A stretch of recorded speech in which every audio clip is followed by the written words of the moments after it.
fighting for their lives. I'd like to renew my compassion and the solidarity of the whole nation towards the casualties. Many are indeed foreign. 18 nationalities are affected, even if it was France that was attacked on Bastille Day.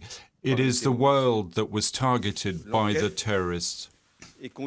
The investigation is led by the judicial authority. It is progressing swiftly. It emerges that the terrorist had premeditated his act for several weeks and benefited from accomplices.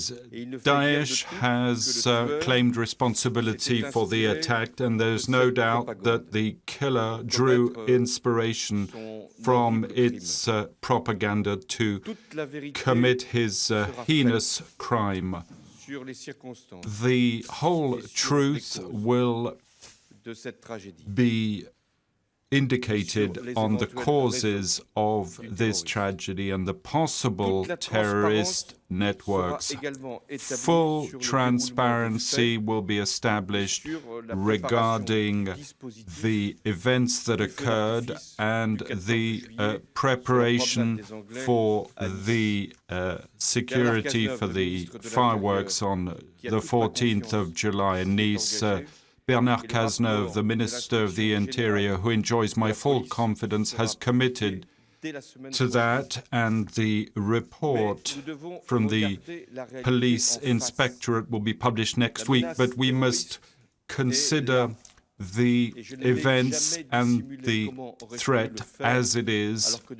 The terrorist threat exists, and I've never concealed this, whereas for 4 years our country is the subject of terrorist attacks. The threat is at a high level. We have foiled many planned attacks without feeling it necessary to reveal this. We viewed it as vital to arrest the perpetrators and ensure they could not complete these acts. This threat will continue. It doesn't just concern France. Many other countries are affected by this, but we must defend ourselves here on our soil in order to protect ourselves and outside to eradicate terrorism.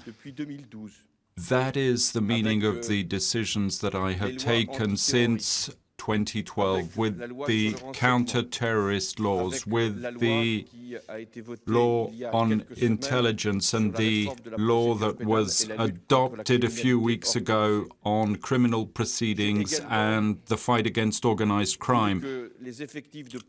I have also directed that the headcount of police and gendarmerie be increased. I have not waited for the attacks to decide this. 9,000 positions have been created over the past 4 years, and that will continue through the end of this term of office. I also wanted the army to be made available to the security forces in order to heighten French protection, known as the Sentinel operation. The state of emergency was announced after the November 13th attacks. It was to be suspended since the threat and the Nice attack that revealed that it was at a very high level. The state of emergency has been extended for 6 months.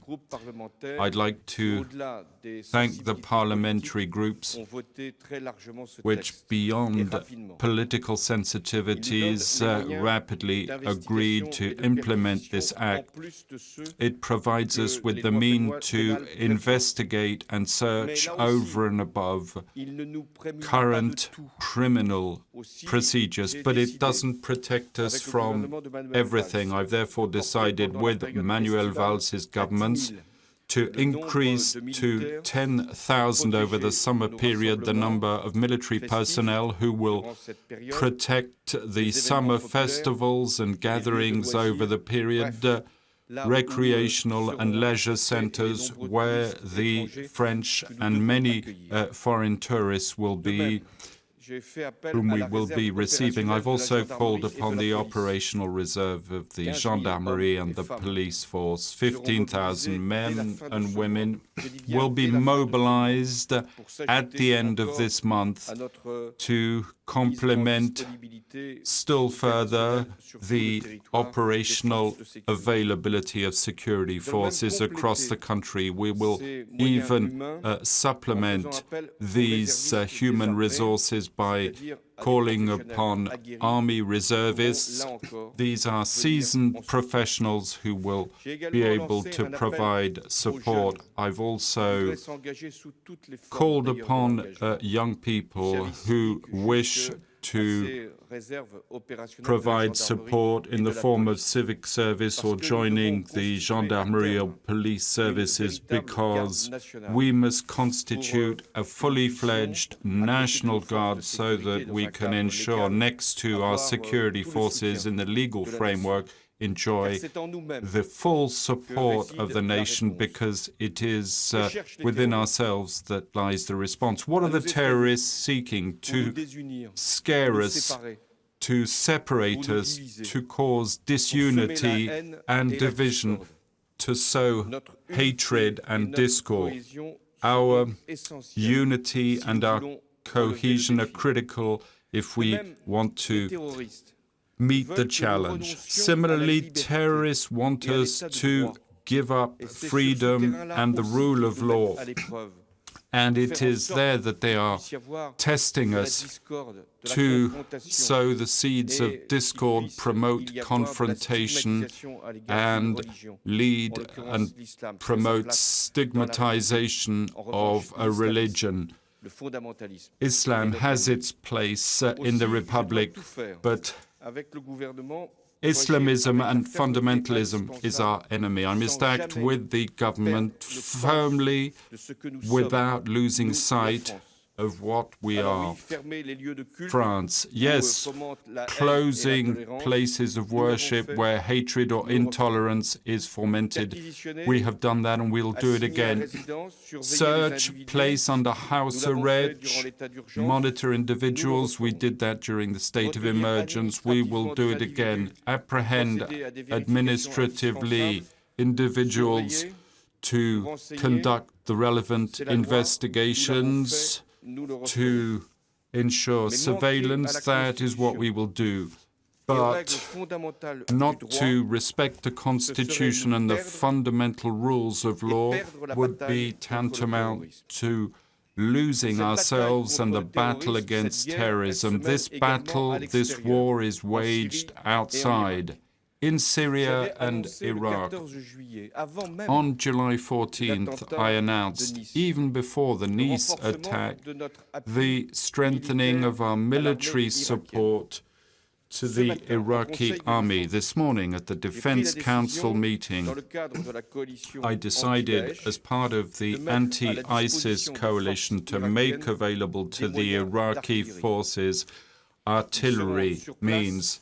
They will be on the ground next month. Similarly, the Charles de Gaulle aircraft carrier will be deployed. I announced this on the 14th of July, will be deployed to the region at the end of September. It will allow us to step up and intensify strikes against terrorist groups in Syria and Iraq with our Rafale jets.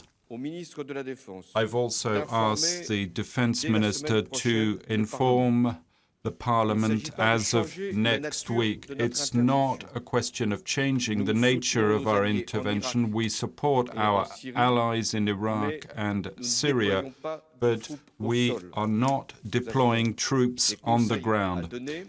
We have advice to provide, training to provide, but it is not our soldiers who are waging war on the ground in Syria and Iraq. In this long fight, what France is defending is what it holds most dearly, what constitutes it: freedom and security, without which freedom cannot be expressed. We know that the risks exist, and those who claim otherwise take risks before the nation. We must reduce these risks, and I must protect all French people, deploy all resources, legal and human means, to ensure this task. But it's our confidence in the Republic, in the very idea of France, in national cohesion, which will allow us to win the day. That is the purpose of the appeal that I'm making to all French people, so that they can come together during this period, that they be united and strong, and we will win the victory. Thank you.